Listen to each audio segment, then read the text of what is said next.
Hello दोस्तों, आप सभी का हम स्वागत करते हैं। मैं आशा करती हूँ कि आप सब ठीक हैं। तो आइए हम सब मिलकर प्रार्थना करें। हे परमेश्वर पिता, हम आज के दिन के लिए आपको धन्यवाद देते हैं। आप हम सभी को आशीष देना। प्रभु यीशु मसीह के नाम से मांगते हैं, आमीन। तो आइए हम सब मिलकर प्रभु की स्तुति आराधना करें।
बच्चों, आज एक और नया विषय हम सीखेंगे और आज का हमारा विषय है हियाव न छोड़ना, नेवर गिव अप। आज का हमारा विषय क्या है? हियाव नहीं छोड़ना, नेवर गिव अप। तो इस विषय को हम बाइबल में से देखेंगे। लूका रचित सुसमाचार उसका 18 अध्याय उसकी 1 से लेकर 5 आयत के अंदर हम इस विषय को पाते हैं। एक बार प्रभु यीशु मसीह अपने लोगों के साथ बात कर रहे थे और तब उन्होंने उनसे ये कहा कि आपको हियाव नहीं छोड़ना है, प्रार्थना करने में आपको हिम्मत नहीं हारना है। और इसी विषय को समझाने के लिए उन्होंने एक दृष्टांत कहा और इसी दृष्टांत को हम इन आयतों में पाते हैं। तो आइए इस विषय को हम सीखें। किसी नगर में एक न्यायी रहता था जो न परमेश्वर से डरता था और न किसी मनुष्य की परवाह करता था। उसी नगर में एक विधवा भी रहती थी जो उसके पास आकर कहा करती थी, मेरा न्याय चुकाकर मुझे मुद्दई से बचा। कुछ समय तक तो वह न माना, परंतु अंत में मन में विचार कर कहा, यद्यपि मैं न परमेश्वर से डरता और न मनुष्यों की कुछ परवाह करता हूँ, तो भी यह विधवा मुझे सताती रहती है, इसलिए मैं उसका न्याय चुकाऊंगा। कहीं ऐसा न हो कि घड़ी घड़ी आकर अंत को मेरी नाक में दम करे। तो बच्चों, आपने देखा कि किस प्रकार से यह विधवा बहन जाकर बार बार उस न्यायी को बोलती रही कि मुझे न्याय दिलाओ, और अंत में उसने उसे न्याय दिलाया। जैसे उस विधवा ने हार नहीं मानी कि मुझे तो मना कर दिया, अभी मैं नहीं जाऊंगी, लेकिन वह बार बार उसके पास जाती रही और अपने न्याय के लिए उसे पुकारती रही। और तंग आकर जैसा हम देखते हैं कि उसको, उस विधवा को न्याय दिलाया, है ना बच्चों। तो हमें भी अपने जीवन में चाहे कुछ भी हो जाए, चाहे हम हार जाए या हम असफल हो जाए या हम फेल हो जाए, तो भी हमें हार नहीं मानना है।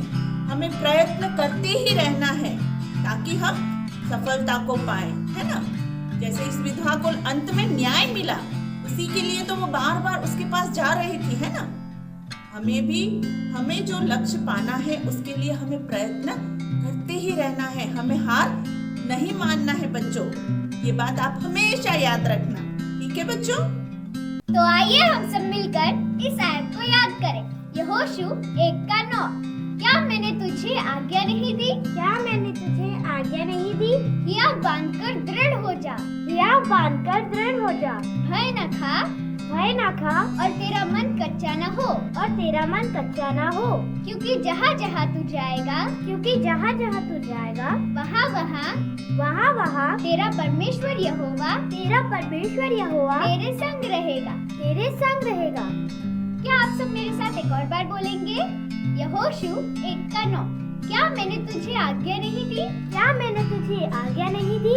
हिया बांधकर दृढ़ हो जा। दृढ़ हो जा। भय न खा।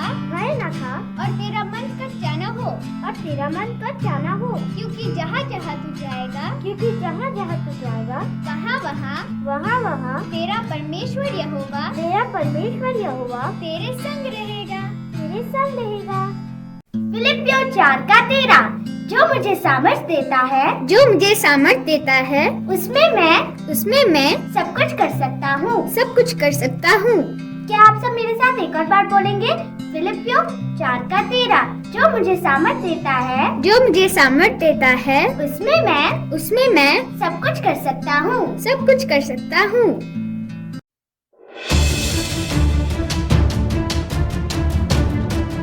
एक दिन एक किसान का गधा कुएं में गिर गया। गधा घंटों तक रोता रहा। गधे के मालिक ने काफी कोशिश की उसे बाहर निकालने के लिए, लेकिन काफी कोशिश के बाद भी गधे को कुएं से बाहर निकाल ना सका और आखिर में वो थक हार के एक पेड़ के नीचे बैठ गया।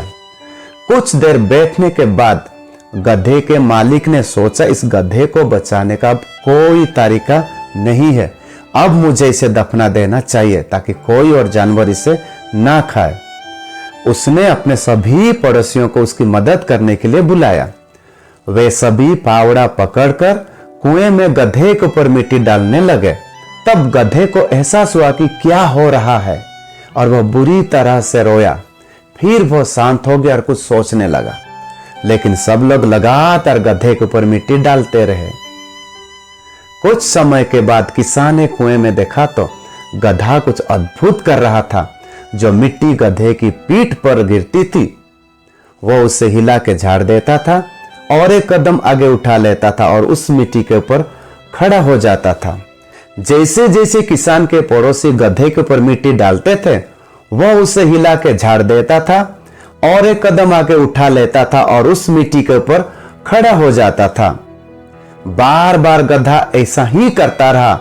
उसने अपनी पूरी कोशिश की और वो अपना हियाब नहीं छोड़ा। आखिरकार गधा कुएं से बाहर आ गया। इस कहानी से हम ये सीखते हैं कि कोशिश करने वालों के लिए कभी हार नहीं होती। हमारे जीवन में चाहे कुछ भी हो जाए या हम असफल हो तो भी हमें हियाब नहीं छोड़ना है और अपनी पूरी कोशिश करते रहना है। आपने देखा गधा क्या करता था? मिट्टी हिला के झाड़ देता था और एक कदम आगे बढ़ाता था। हमें भी ऐसा ही करना चाहिए। हमारी असफलताओं को झाड़ के और एक कदम आगे हमें बढ़ाना चाहिए। वाह बच्चों, आज कितना अच्छा विषय हमने सीखा है ना। कई बार हम लोग निराश हो जाते हैं और एक काम करते करते अगर हम हार जाते हैं या वो काम हमारा सफल नहीं होता तो हम उसे छोड़ देते हैं। लेकिन आज की कहानी हमें यह सिखाती है कि हमें उन कार्यों को छोड़ना नहीं है, लेकिन उन कार्यों को हमें करते रहना है। जब तक हमें सफलता न मिले तब तक उन कार्यों को हमें करना है। कितना अच्छा विषय हमने सीखा है। तो आप हमेशा ये याद रखें कि जब भी आप निराश हो या फेल हो जाओ या आप निष्फल हो जाओ कुछ भी कार्य करते समय, तो भी हिम्मत नहीं हार कर उस कार्य को बार बार करने के लिए कोशिश करना। तो आइए हम प्रार्थना करें। प्यारे परमेश्वर पिता, हम आपका धन्यवाद करते हैं। आज एक सुंदर समय हमें ये सुंदर विषय सीखने को आपने हमें दिया। प्रभु हम आपका धन्यवाद करते हैं। सचमुच में परमेश्वर कई बार हम निराश हो जाते हैं जब हम कुछ कार्यों को नहीं कर पाते हैं, हम उसमें निष्फल हो जाते हैं प्रभु जी। लेकिन आज आपके वचन के द्वारा हमने सीखा कि हमें हियाव नहीं छोड़ना है, निरंतर उस कार्य को हमें करते रहना है, चाहे वो प्रार्थना हो या हमें दिया हुआ कोई भी कार्य हो प्रभु जी। उसको करने के लिए हमें हमेशा प्रयत्न करते रहना है, ऐसा आपने हमें सिखाया। प्रभु हमारी मदद कीजिए और हमारे बच्चों की भी मदद कीजिए कि हम ऐसा कर पाए। हम जो भी कार्य करें उसे जब तक सफल न करें तब तक उस कार्य को करने का हिम्मत हमें दीजिए प्रभु, ऐसी हम प्रार्थना करते हैं। हमारे सभी बच्चों को आप ब्लेस कीजिए, हमारे सभी बच्चों के फैमिलीज को आप ब्लेस कीजिए। मांगते हैं प्रभु यीशु के नाम से स्वर्गीय पिता परमेश्वर, आमीन। ठीक है बच्चों, तो कभी हार न माने, कभी अपने हियाव करना छोड़े, लेकिन हमेशा प्रयत्न करते रहें ताकि आप सफल रहेंगे।